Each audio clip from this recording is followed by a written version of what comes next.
Welcome to KMNH, Kids Making the News Happen. I'm Toby and this is KMNH, Kids Making the News Happen. Mackenzie Scott, ex-wife of Amazon CEO Jeff Bezos, recently donated $39 million to charities in the greater Cincinnati area as a part of the $4 billion in total that she has donated to over 380 charities across the United States. However, despite the amount of money she donated, she isn't just giving random money to random charities. She worked with a team of advisors and considered thousands of charities.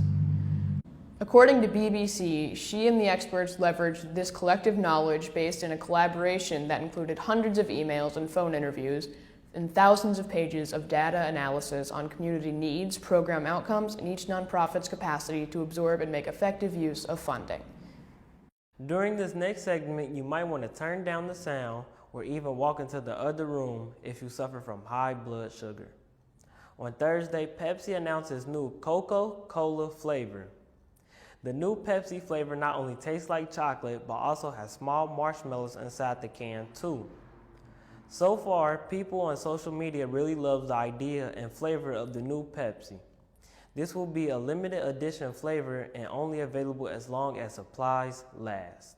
President-elect Joe Biden and future First Lady Dr. Jill Biden will receive a COVID-19 vaccine in front of the media on Monday to help build public confidence. Vice President-elect Kamala Harris and her husband Doug Emhoff will also receive their vaccines next week. According to CBS News, a majority of Mr. Biden's focus is on how will citizens receive the vaccine. So when should we expect the opportunity for the general public to be vaccinated? According to Los Angeles Times, it could be spring, summer, or even the fall before the vaccine is available to healthy people who are not essential workers or considered to be in high-risk COVID group. Ohio Governor Mike DeWine said last week that the first vaccines in Ohio will go to frontline workers like hospital employees and EMS personnel. Late December, those same frontline workers will receive their second dose. DeWine did not know when the vaccine will be made available to the general public, so it's important to keep wearing your mask. This KMNH segment was sponsored by United Reliance. Thank you for your support.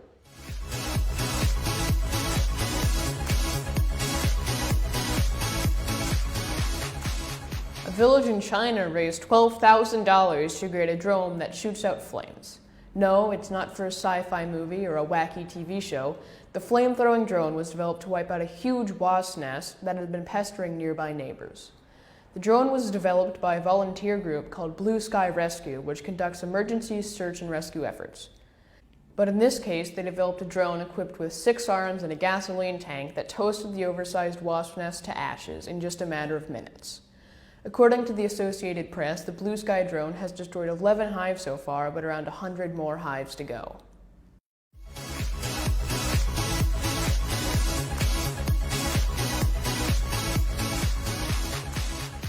According to Sputnik News and the South China Morning Post, Chinese researchers have created an aircraft engine that can propel a flying craft as fast as 11,800 miles per hour. Their experiments with the new engine found that it could reach speeds up to Mach 16, propelling an airship around the globe in just 2 hours. China has claimed to already have hypersonic weapons, and several other countries are said to be testing the technology. But a hypersonic vehicle that could carry humans continues to remain science fiction. Scientists in Europe are working on technology for recreating smells from the 1500s to the 1900s. People feel that odor is an important part of history, but one that is often overlooked, according to kidsnews.com. Smell is directly linked to our emotions and memories, and we can all probably think of some we would like to forget. But these scientists are creating ancient smells such as incense, spices, flowers, fruit, tobacco, and yes, even animal poop. These smells will become a part of an online encyclopedia of odors, and the final product will be working with chemists and perfume experts to recreate these smells from the past. We would like to thank Henry Brown for supporting this broadcast of Kids Making the News Happen.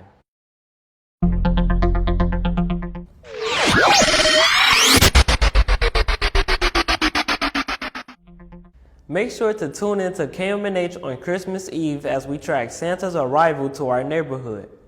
Malcolm will be following Santa's progress with the KMNH Santa Tracker Radar to give you the latest updates and Santa sightings.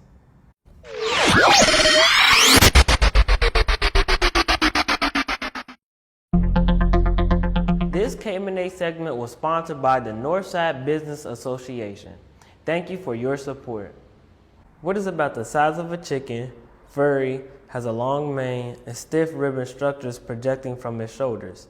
Sounds like a character you might find in a Star Wars movie, but in fact, it was a dinosaur species that walked around the Earth around 110 million years ago.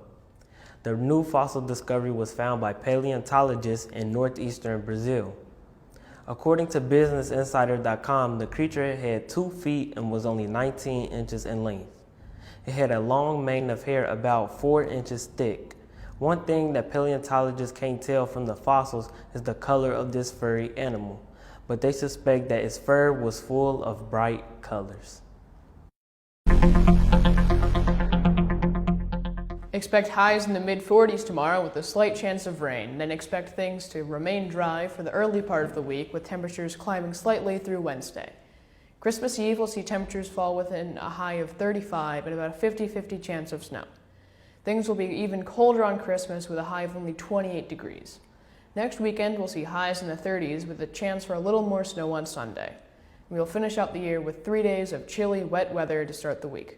Sounds about right for 2020. From KMNH Weather, I'm Malcolm. This KMNH segment was sponsored by Christopher Pulowski and Lauren Vogan. Thank you for your support.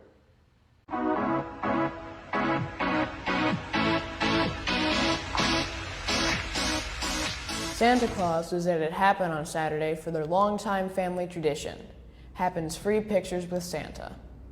Happen director Tommy Roof said that he wasn't sure the annual holiday event was going to happen this year because of the COVID-19 pandemic, and he knew that having children sitting on Santa's knees for pictures this year was out of the question. Happen staff tried to figure out how to have the pictures inside the space, but couldn't figure out a way to have Santa safely visit until they came up with the idea to have Santa at Happen's front door. Tommy went on to explain that Happen had to rely on another Cincinnati company to make their dream of Pictures with Santa come true. In a statement to KMNH, Tommy said the following: "We have worked with Queen City Polymers for over 20 years, so we called them up to place an order for a large sheet of plexiglass big enough to cover the front door to the Happen studio. And they were able to provide the rush order just in time for Santa's arrival. It was a great day of pictures and memories that will last a lifetime. If you missed Santa this past Saturday, don't worry. Santa will return again this Saturday, December 19th from 12 to 3 p.m. Please remember to bring your own camera, and social distancing and masks wearing are a must."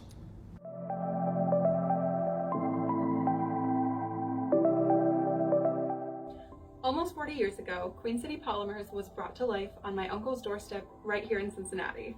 Today, we are a multinational corporation that is still family-owned and operated. Nothing brings us more joy than to provide a safe way for families to continue their holiday traditions this season. Merry Christmas and Happy Holidays from everyone here at QCP. Kids Making the News Happen was made possible in part by the support of the Dembski family. Thank you. Thank you for watching KMNH. Have a great weekend and tune in next week for Kids Make the News Happen.